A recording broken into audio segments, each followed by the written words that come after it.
बिस्मिल्लाहिर्रहमानिर्रहीम। नाज़रीन, हम इस वीडियो में दो पॉइंट के हवाले से बात करते हैं।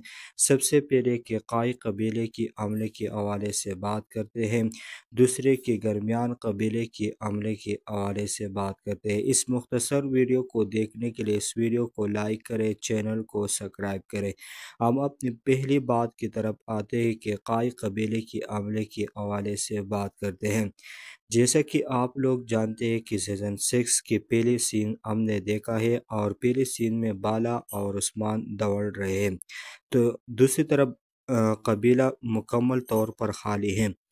इसका मतलब ये कि कबीले पर हमला हो सकते हैं और ये हमला कमांडर लुकास कर सकते हैं। कमांडर लुकास उस्मान गाजी के बहुत से सिपाही को शहीद करेगा, लेकिन बदले में उस्मान गाजी बाज़ंतीनों को ऐसा जवाब देगा कि जिसके बहुत से सिपाही हलाक हो गए। हम दूसरे पॉइंट की तरफ आते हैं कि दरमियान कबीला सीज़न 6 में होगा या नहीं।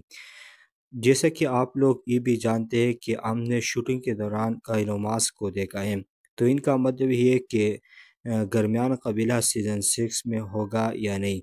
तो दरमियान कबीला सीज़न 6 में दिखाया जाएगा और वो पहले से ज़्यादा उस्मान गाजी के ख़िलाफ़ साजिशें शुरू करेगा, लेकिन इसमें याकूब बे नहीं होगे बल्कि महमद बे एक नए सरदार के तौर पर सामने आएगा और इनके लिए एक नए सरदार को ज्वाइन कर लिया है।